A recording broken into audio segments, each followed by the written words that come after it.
think in Iceland, they say it takes 3 generations to make an artist. It takes 1 generation to break out of poverty, 1 generation to get educated, like become middle class, and then once your parents are middle class, you can become an artist because you're safe and secure. But I think I skipped 1 generation of that. My name is Svavar. I am a singer-songwriter and composer, mainly writing folk music. I would say my sound is just honest, straight from the cow. Yeah, straight from the cow.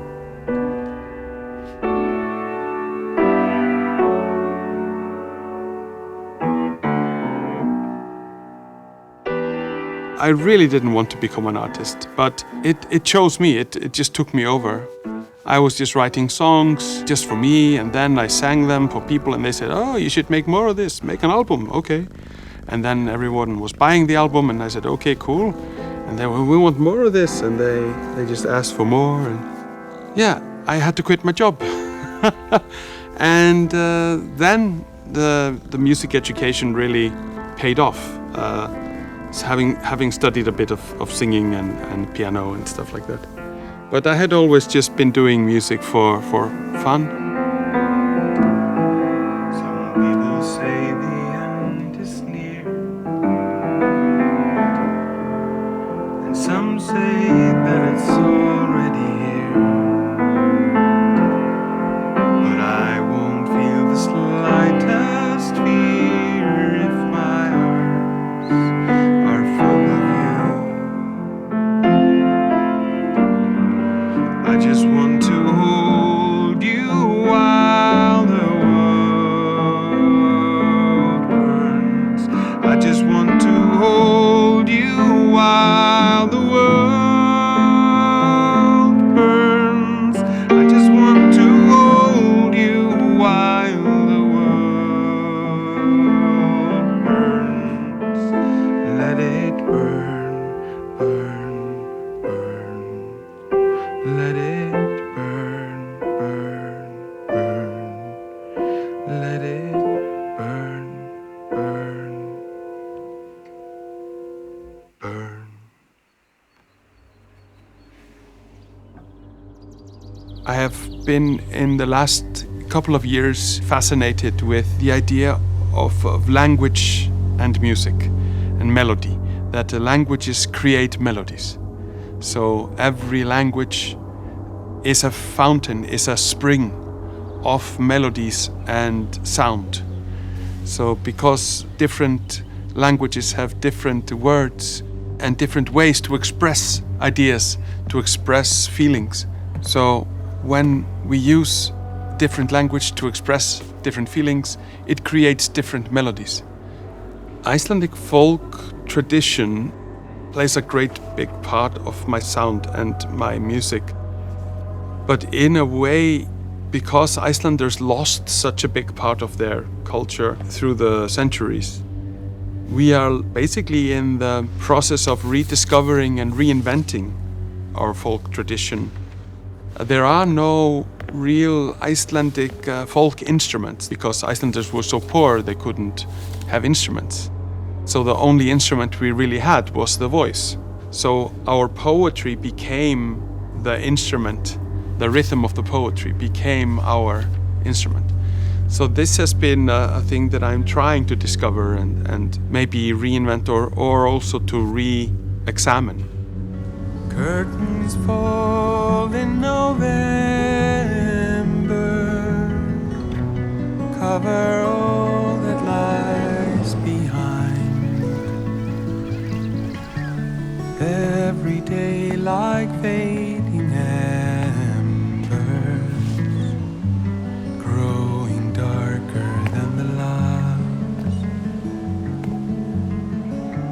Clouds 1,000 shades of memory, and the sun is fading fast, and the sun is fading fast.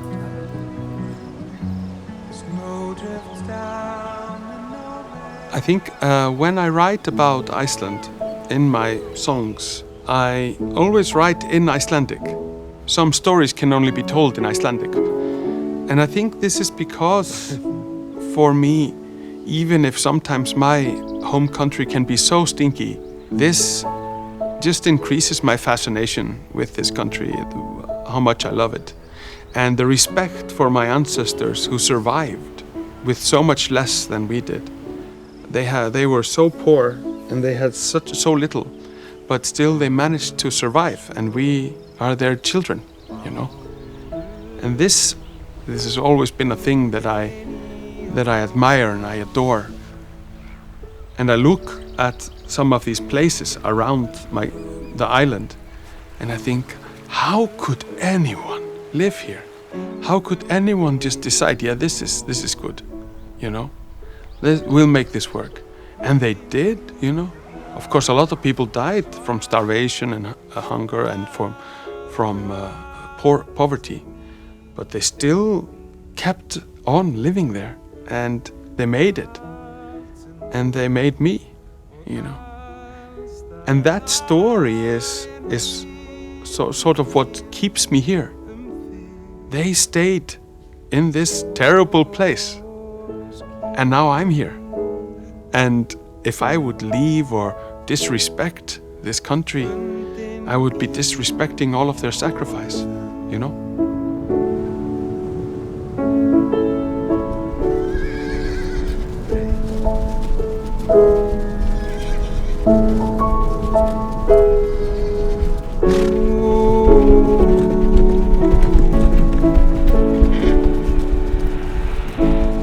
For 8 years of my youth, from when I was 5 until 12, my family lived on a farm in Skagafjörður, which is the fjord next to this one. It was, of course, the most formative time of my life, and I was just thinking about it. I have never lived in one house longer than 8 years. All of my life. This is the place where I have lived the longest, this farm. But those are most of my fondest childhood memories. And of course, my parents listened to the Beatles and Emerson, Lake and Palmer and Yes, and lots of progressive music. But it was also very isolated. I mean, I grew up for 8 years. Mostly we were just there, alone, on the farm. We would go for weeks and you know, without so much happening or people getting together. I would go to school, I would come back from school, and I like that. I really miss that, you know, the solitude of the farm. In my family, we wake up in the morning, and it's this part of the day where we all hug and we all say good morning, and we are smiling and we are taking care of each other, eating together. And the song Morgun is about that feeling when everything is sneaking out and celebrating life and light, you know. And all of the birds and the creatures and the people, they lift up their hands and they praise the sun and the light. This sound here, that's that bird, you know.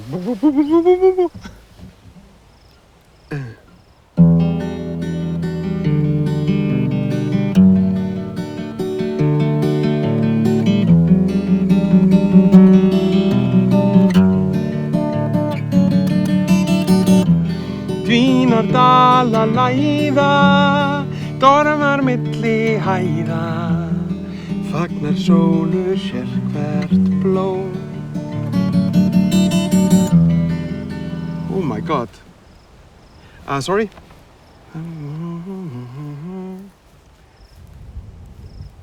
Okay. I'm a bit distracted. I don't know why. 2 and...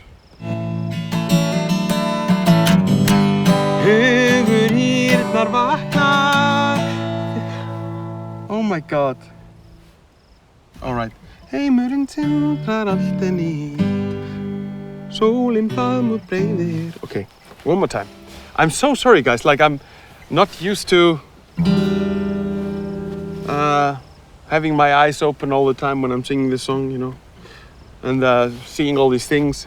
It's just all the trees and the valley and everything, it just overwhelms me a little bit. You know what I mean?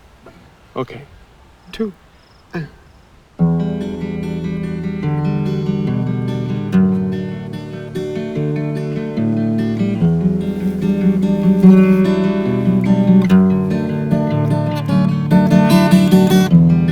Lítill fugl í leini, lúrir undir steini, kveður sinn sitt nætur skjól.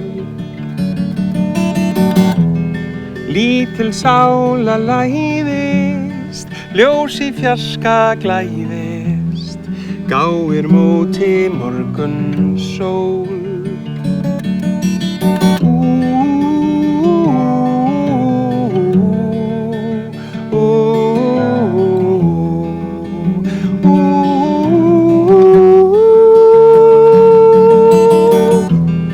Dvínar dala læða, dormar milli hæða, fagnar sólu sérhvert blóm. Ljómi lautir baðar, lítil hjörtu hraðar, slá við lífsins bjarta hljóm.